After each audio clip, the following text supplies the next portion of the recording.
Chuck Wilder's CRN. Let me tell you about my guest, Kimberly Dvorak. D-V-O-R-A-K. She's the award-winning National Security Border Security Investigating Reporter for TV, radio, and the print media.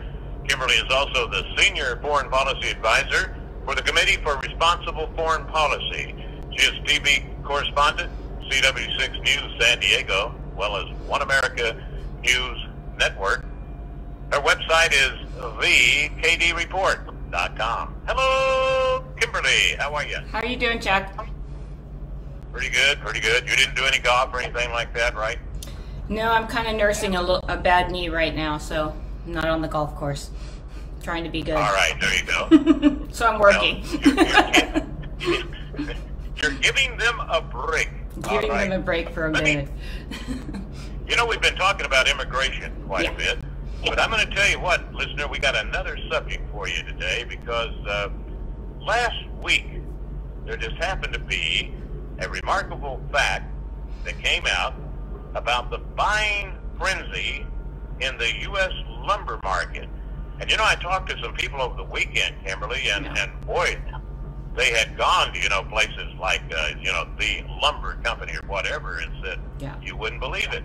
Yeah. And you're up on this one. Yeah. Yeah, well, I think this kind of, we look at immigration and illegal immigration, people coming in this country. Well, I think the Golden State is one of the hardest states actually impacted by this, and one of the adverse relationships with regards to the illegal immigration is there's no housing in California. And last week they reached the average value of a home is $758,000. Well, that's unaffordable for most people in California.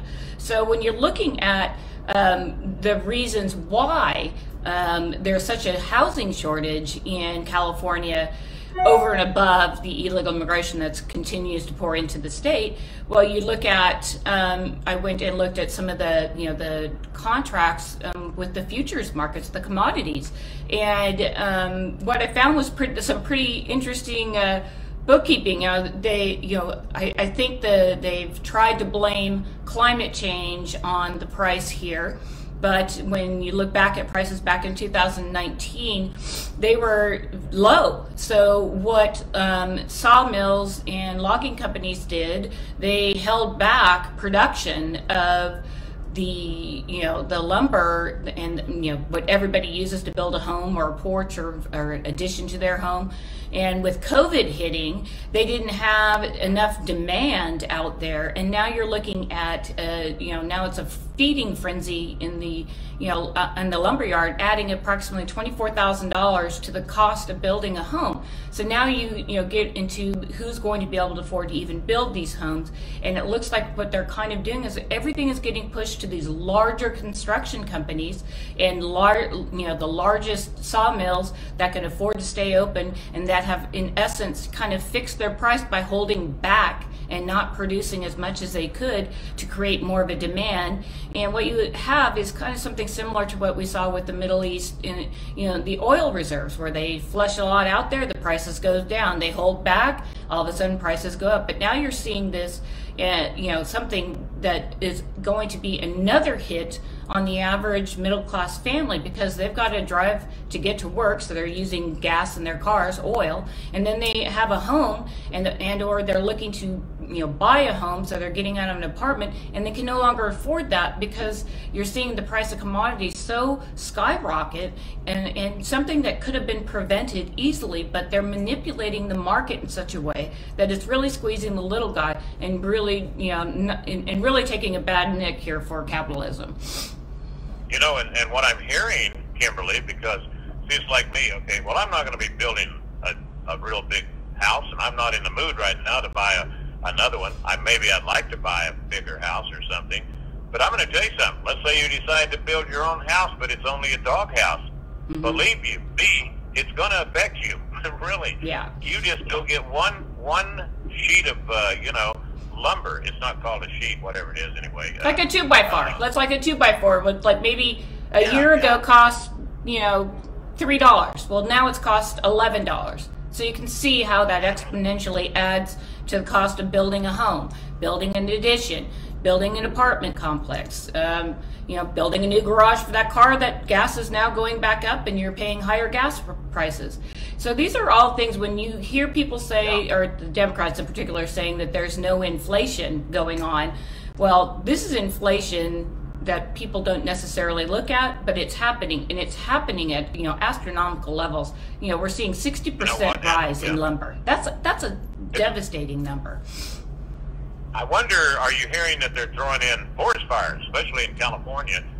I don't know, They might have to use them to go back to the carriage days, because the climate change people are going to put them all out of business. So they might need them to build carriages. So you never know. Yeah. Use it for that. But that's just another affront to this. There are a few other things that have kind of gone into the higher cost of commodities, especially with the lumber. There was a outbreak of these mountain pine beetles that were eating the pine trees, a lot of the pine trees. But experts that I talked to said that, even though they found that these trees were infected, that by the time that the loggers were able to get to them and put them through the sawmill, it wasn't necessarily going to waste. But what you're looking at is you're seeing everybody, blame the wildfires on climate change. Okay, so we had all of these wildfires and that's all climate change. But they didn't manage the forest, and that's really why we had a lot of the fires that they've seen in California and on the West Coast.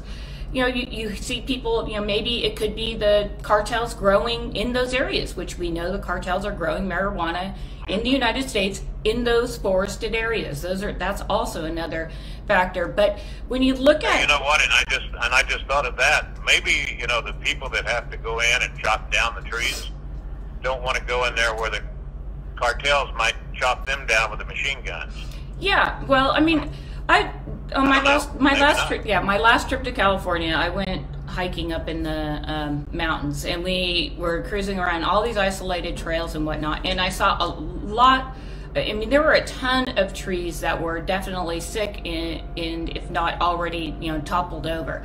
And just from a brief few hikes, you can see that, here we are, this is something where maybe the prisoners would like to get out of prison and actually, go into the forest and help, maintain and manage the forest, because clearly the people that are running, the forest in California really aren't doing that great of a job. So maybe they ought to look to something of that nature. And I know that in California has a history of at least having prisoners getting out and, whether it's cleaning or picking up trash or whatever it is, they appreciate getting out of jail to do things like that. Yeah. But it's just, when you look at situations like this and you see the illegal immigration coming, you see the housing market is, and there's millions of homes shy for all the people that are living in the state right now. So how do we get back to a place where people can actually purchase a home and grow a family? And when you look at the numbers, you just think that it's completely unfeasible. How many families can afford to spend $750,000, $770,000 to buy a home? Yeah. They just can't. And in your report you talk about that the critters aren't helping you, like in Sacramento, the politicians, you say, they've been pushing legislation to increase housing production, including bills, to rewrite these zoning regulations, streamline the environmental review process, mitigate impact fees, and stymie development. Yeah. The stymie development, I think that means slow it down. Yeah. It's well, this is also, again, most of these issues, as when you look at any, the daily life of American citizens, things that we need so we can go to work, take care of our families and all that, these are all man-made issues. So the lumber issue, this is a man-made issue because the EPA wants to come in and shut down all of the areas where you can, knock down trees to build homes. And then you've got regulations. Well, you can't build a home in this area because, you got to go through 15 years of, population density studies, for example. And you have all of these, different situations that President former President Trump understood. He was a builder. He knew that these projects could have got built a lot quicker had they were they able to like streamline the process. And much to his credit, that's something that he did do, especially down, with starting to build the border wall. He streamlined. He cut the fees for people to build and get infrastructure moving in this country again. And what we see now with the Biden administration is they want to slap on higher taxes, and those higher taxes are going to result in fewer jobs in this country. It's going to push jobs out of our country. And now they're going to have like extremely high inflation, and they're not going to have any jobs. And we have the highest homeless population that we've ever seen in this country before. Yep. And then look at the oil market. How it was under Trump and what it is now. Yeah. Oh yeah. I've seen the gas prices go up. Yeah, I would pay like $2.25 here in the greater DC area. Gas was really inexpensive. It's already bumped up to over $3 a gallon now, if not more. It's gone up dramatically in just a few short months, and it's because policies that are like put out there, especially when they write all of these executive orders that really don't have a binding nature to them once the administration is no longer in power. But they have really real world impacts on families, and especially young families trying to recover from this year of COVID. That a lot of people had to stay at home. They had to find alternative schooling for their children.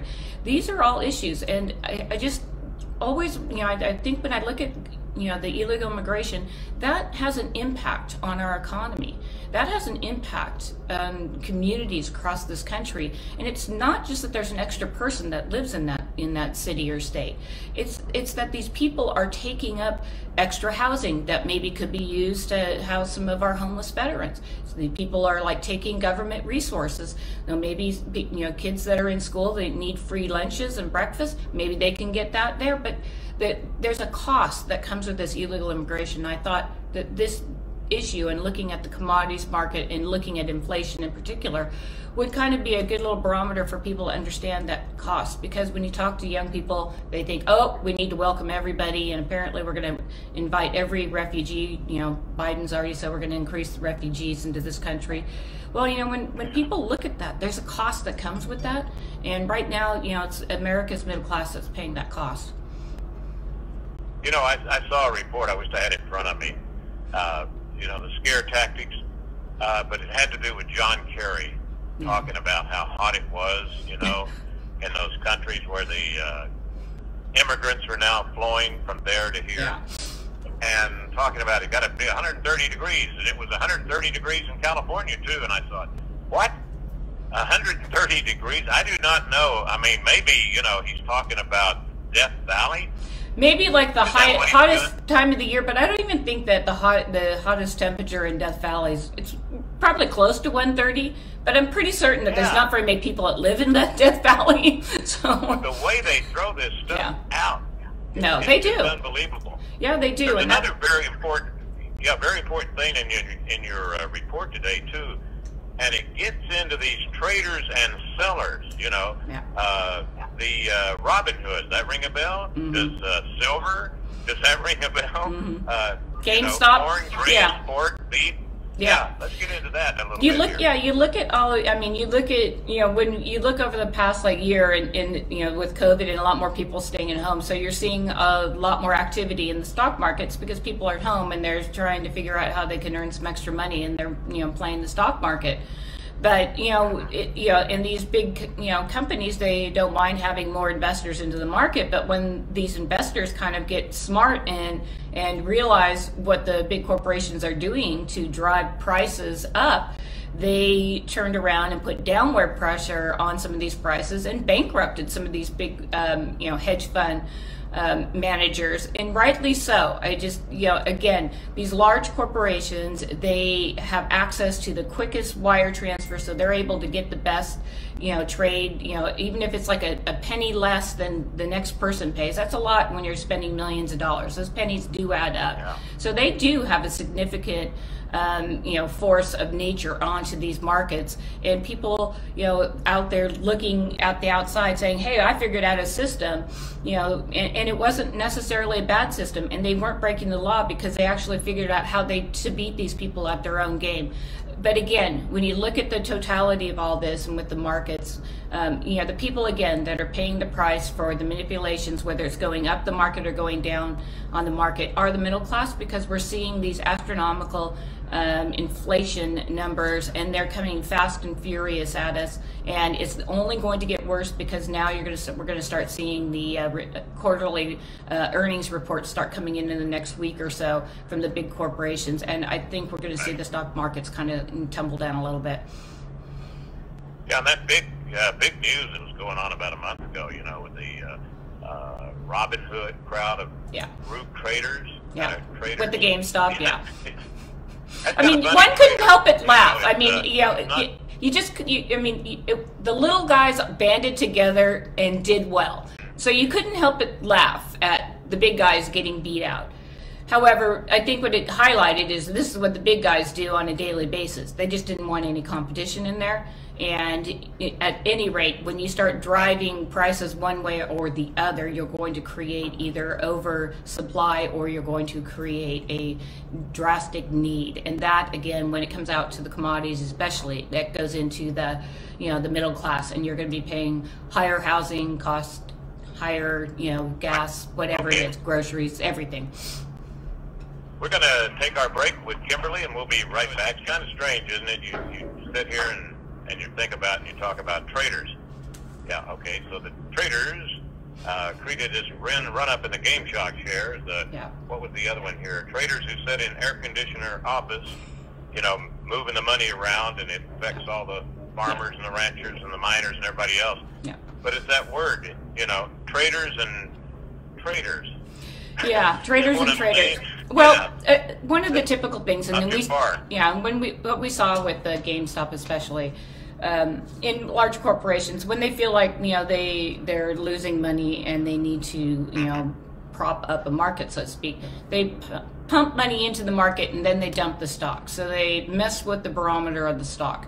So by doing so, it's an artificial, something that they do artificially to improve their odds at making more money. So if they were to let the money, it might take them 6 years to get where they want to go. But if, one afternoon they all kind of sit down and they're like, hey, we're really struggling. We need, interest is kind of getting us. So and they target companies. And that's exactly what we saw with the GameStop market. There was that you had all of these Robin Hood, these little guys all put their money together to put that pressure and drive those prices up, and the big guys that were holding all that stock when GameStop was completely was near bankruptcy, really, so at the end of the day, these commodity contracts, a lot of them, they're called in. So if you don't have the money then and there, you're bankrupt. You have to. They call your margin in on that day. So that's what that's what we saw with the GameStop situation, and we're seeing that they do this with pork bellies, they do this with orange juice, they do this with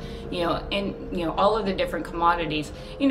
But someone like real quick, they also did it with silver. They did. Silver, and they do it with gold as well to a degree. Yeah. But it's for someone like myself who grew up in the middle of nowhere, when you wanted to know how well, the pork bellies or the orange juice market was going to be the next year, you picked up the Farmer's Almanac and you looked at the, traditional weather patterns, and it would tell you, it gives you a little bit of a, eyesight into the future as to what you can do to expect that. These days, I suspect that's not what they're doing. They just use their capital and they infuse capital into whatever stock or whatever commodity it may be, and that pressure pushes it up or draws it down, and they make money whether it's going up or whether it's going down, depending on how they put their money in the markets. But it's something that should should be done away with. And you know, it would be nice to see if the Biden administration would like tackle this issue, because that would actually be something positive. But they think that we should raise taxes on just about everybody, especially on the capital gains, and the capital gains will hit investors, because they're not going to invest their money if they're going to lose 40% of it, because it's just not worthwhile for them to do so. So those are the catastrophic things that can happen, and it looks like Biden wants to go right back where Mr. Clinton, President Clinton, was back in the 90s, and those are you know, prosperous times for some people, but they were prosperous times for the very wealthy. Yeah, well, speaking of prosperous times, I think you and I, Kimberly, we're up there pretty high, because we probably know that a straight flush beats four of a kind. Okay, and then after that we don't know. I don't know. Anyway, hey, appreciate the report. Right. This will be posted later on your website, thekdreport.com, and Kimberly comes in here regularly Mondays, unless I take off, and then she'll be here on Wednesdays. Yeah, there you go. I got it right. Yeah. All right. Thank you very much.